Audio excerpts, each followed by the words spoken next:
Cases అన్నీ పోలీసులు ఏపీసీఐడి వాళ్ళు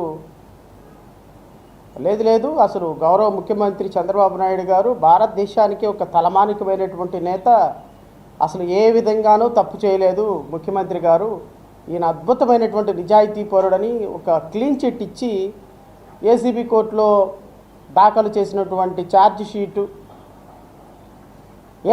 ఏపీసీఐడి అద్భుతంగా అసలు ఒక్క రూపాయి కూడా అవినీతి చేయలేదు చంద్రబాబు నాయుడు గారు, ఆయన ఉదాత్తశీలి, ఆయన అత్యంత నిజాయితీ పరుడు అని చెప్పి ఏసీబీ కోర్టు ఇచ్చిన ఉత్తర్వుల కాపీని ఇవ్వమని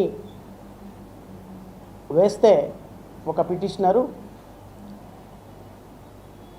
ఒక రైల్వే ఉద్యోగి కొండలరావు గారు అనే ఒక వ్యక్తి, is a public spiritual man, సమాజంలో ఇప్పుడు ముఖ్యమంత్రిగా చంద్రబాబు నాయుడు చేసినటువంటి అవినీతి ఆరోపణలు అవి పబ్లిక్ మనీ, అంటే ట్యాక్స్ పేయర్స్ మనీ. ఇప్పుడు నేను మీరు ఇక్కడున్న సోదరులు కట్టేటువంటి ట్యాక్స్ పేమెంట్ తోటి రాష్ట్ర ప్రభుత్వం నడుస్తుంది. చంద్రబాబు నాయుడు గారు వ్యవసాయం చేసి అయితే రాష్ట్రాన్ని నడిపించడం లేదు కదా, లేకపోతే నారా లోకేష్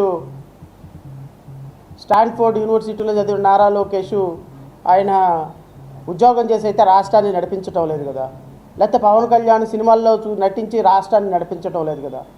పవన్ కళ్యాణ్ పొద్దున్న నుంచి సాయంత్రం వరకు హైదరాబాదు, మాదాపూరు, బెంగళూరు, తిరుపతి, చెన్నై స్పెషల్ ఫ్లైట్లో తిరిగినా ట్యాక్స్ పేయర్స్ మనీయే.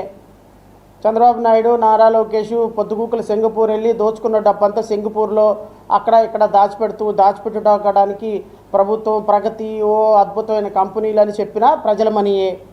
ఒకవేళ చంద్రబాబు నాయుడు గారు దోచుకున్నారు అని చెప్తున్నటువంటి లిక్కర్ కుంభకోణం, ఫైబర్ నెట్ కుంభకోణం, ఇన్నర్ రింగ్ రోడ్డు కుంభకోణంలో తీసుకున్న డబ్బులన్నీ, స్కిల్ కుంభకోణంలో దోచుకున్న డబ్బులన్నీ public money. So public money was looted by a former chief minister. So crime is considered against the society. Every member of society is an aggrieved party. తెలుసుకుంటారు, people will know. పోలీసులు వేసినటువంటి charge షీట్కి ACB court వాళ్ళు ఏ విధమైనటువంటి finding ఇచ్చారు? పోలీసులు కరెక్టే, చంద్రబాబు నాయుడు ఒక్క రూపాయి కూడా అవినీతి చేయలేదని ఏసీబీ కోర్టు ఇచ్చిన క్లీన్ చిట్ కాపీ కూడా బయటకే పెట్టాలి. ఎందుకు పెట్టాలి అంటే ట్రాన్స్పరెన్సీ, అకౌంటబిలిటీ అనేది జ్యుడిషియరీ 4 స్తంభాల్లో 2 మూలమైనటువంటి స్తంభాలు. నేను హైకోర్టులో పబ్లిక్ ఇంట్రెస్ట్ లిటిగేషన్ ఒకటి ఫైల్ చేసినప్పుడు గవర్నమెంట్ కాన్ఫిడెన్షియల్ జీవోస్ అని వెబ్సైట్లో పెడుతున్నారండి. Where is the question of confidentiality? 2025లో కూడా ప్రభుత్వం తీసుకున్నటువంటి జీవోలు విధానపరమైన నిర్ణయాలు ఆన్లైన్లో పెట్టకుండా కాన్ఫిడెన్షియల్ డాక్యుమెంట్స్ అని హైకోర్టులో వేసినప్పుడు హైకోర్టు చాలా తీవ్రమైంది. సాయంత్రానికి మొత్తం కాన్ఫిడెన్షియల్ జీవోలు మొత్తం కూడా రీఓపెన్ అయిపోయినాయి. సో ఇంత కాన్ఫిడెన్షియాలిటీ మెయింటైన్ చేస్తున్న రాష్ట్ర ప్రభుత్వాన్ని కూడా రులిపించి ఆ రాష్ట్ర అత్యున్నత న్యాయస్థానం, సుప్రీంకోర్టు, హైకోర్టు తమ యొక్క జడ్జిమెంట్ల ద్వారా సాయంత్రానికి ఆన్లైన్లో పెట్టిస్తుంటే కింద కోర్టు పాస్ చేసినటువంటి ఆర్డర్ కాన్ఫిడెన్షియాలిటీగా ఉంచుకొని మేము పబ్లిక్ ఇవ్వమని చెప్పడం ఎంతవరకు సమంజసం అనేది క్వశ్చన్ చేశాం.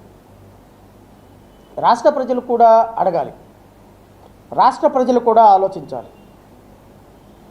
ఎందుకు ఆలోచించాలి అంటే ఒక ప్రభుత్వంలో వేల కోట్ల రూపాయలు దోచుకొని ముఖ్యమంత్రి అయిపోయి ప్రతిపక్ష నేతగా ఉన్నప్పుడు ఆయన మీద కేసులు పెడితే, ఆ ప్రతిపక్ష నేతగా ఉన్నప్పుడు 53 రోజుల పాటు జైల్లో ఉండి కొన్ని వేల కోట్ల రూపాయలు దోచుకున్నారు అనే ఎలిగేషన్స్ మీ మీద అప్పుడు ఏసీబీ వ్యవస్థ అనేది ఎప్పుడూ ఒకటేనండి. చంద్రబాబు నాయుడు వస్తే ఒక ఏసీబీ, పవన్ కళ్యాణ్ వస్తే ఒక ఏసీబీ, జగన్మోహన్ రెడ్డి వస్తే ఒక ఏసీబీ ఉండదు.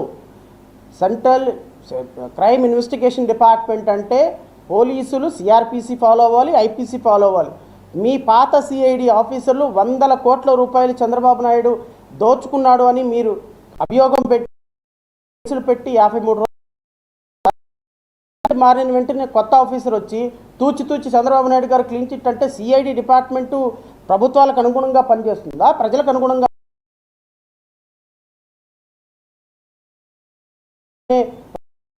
కదా? అకౌంటబిలిటీ ఉండాలి కదా.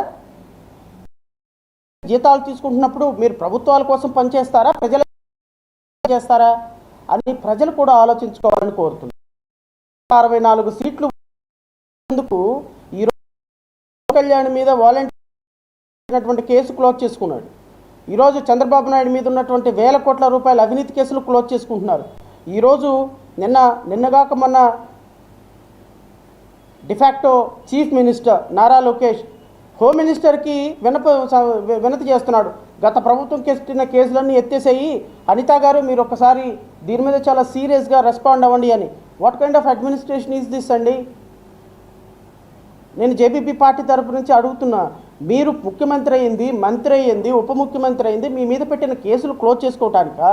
మీ కార్యకర్తల మీద పెట్టిన కేసులు క్లోజ్ చేసుకోవడానికా? రాష్ట్రంలో లా అండ్ ఆర్డర్ని ప్రాపర్గా నిలబెట్టుకోవడానికా?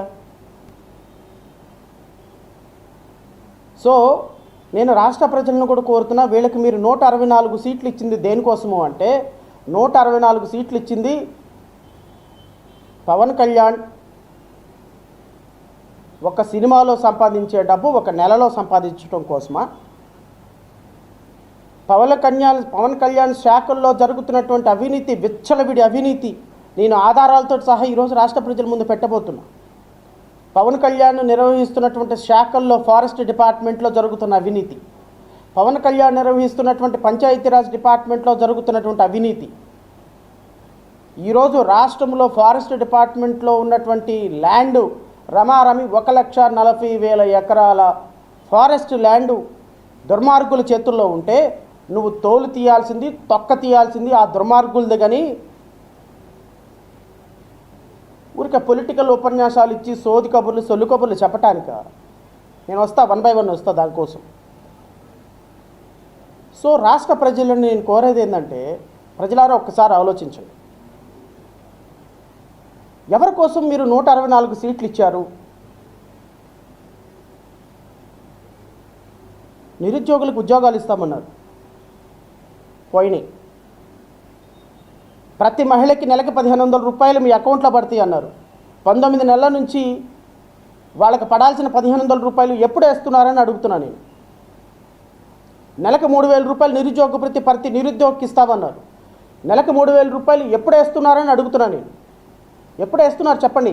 ఈ 19 నెలల డబ్బులు నిరుద్యోగులకి ఎప్పుడు వేస్తున్నారు? 20 లక్షల ఉద్యోగాలు ఒక సంవత్సరంలో కల్పన చేస్తామన్నారు. ఎప్పుడు 20 లక్షల ఉద్యోగాలు కల్పన చేసినట్టుగా వాళ్ళు అధికారికంగా ఆ పిల్లల పేర్లన్నీ ప్రకటిస్తున్నారో చెప్పమంటున్నారు. జనవరి 1వ తారీఖుకి